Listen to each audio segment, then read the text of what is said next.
तुम्हें क्या लगता है वो कबूल कर लेगी ताहिर? हाँ, एक शादीशुदा औरत जो अपने बच्चे से एक दिन भी दूर रहना बर्दाश्त नहीं कर सकती, एक मां क्या ये कबूल करेगी? मान लेते हैं कि उसने कबूल कर लिया, क्या तुम उससे नाराज हो सकते हो? क्या तुम मुझे बता सकते हो ताहिर तुमने क्यों कबूल किया?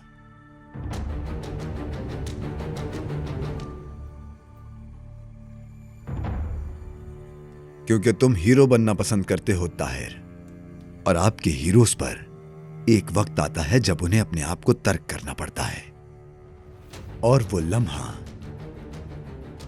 ये है।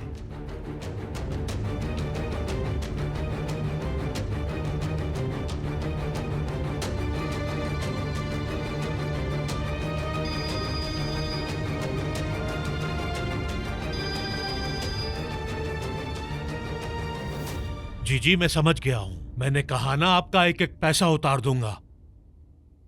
क्या पहले कभी पैसे रोके हैं? लेकिन मैंने कभी भी आपका एक रुपया भी नहीं रोका है। भूल गए आप? नहीं है मेरे पास। अब नहीं है तो कहां से दूंगा मैं?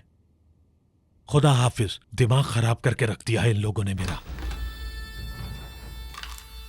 अगर आप मर्द हैं तो मेरे सामने बात करें, मेरी पीठ पर हमला नहीं करें। यहां क्यों आए हो मुस्तफा? चले जाओ। आप पर यह नहीं जचता जमील भाई।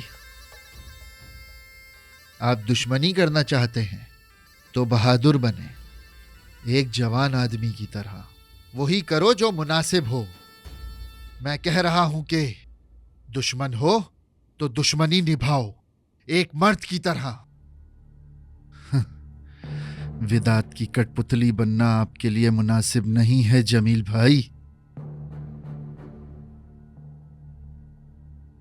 तुम्हारे ही भाई ने मेरी बेटी की जिंदगी खराब कर दी। उस वक्त तुम्हें ख्याल नहीं आया? अपने भाई को क्यों नहीं समझाया? और अब बेहतर यही होगा कि मेरी बेटियों से दूर रहो। मेरा तुमसे कोई ताल्लुक नहीं मुस्तफा। तुमने मुझे बहुत तकलीफें दी हैं और अब मैं तुम्हें तकलीफ दूंगा। चलो देखते हैं कि तुम कैसे तकलीफ पहुंचाते हो। अगर असले की खबर ही देनी थी तो पहले वहां पर एक दो राइफल जरूर रखनी चाहिए थी। आपने पुलिस को खामखा मसरूफ रखा जमील भाई। क्या तुम्हारे पास कोई हथियार नहीं बचा? हाँ, यकीनन ताहिर ने सब कुछ समंदर में जो फेंक दिया था, है ना? फिर सारे दरवाजे बंद हो गए। क्या कहा था आपने कि हमें तकलीफ दोगे?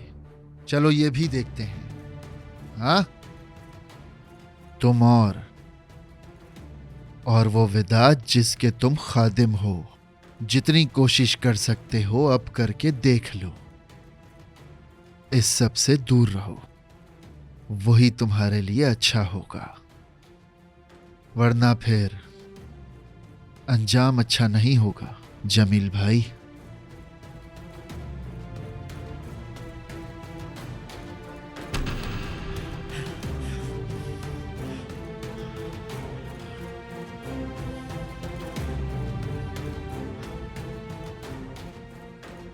तुमने हथियार अभी तक जहाज में क्यों नहीं रखे? मिले क्यों नहीं अभी तक पुलिस को?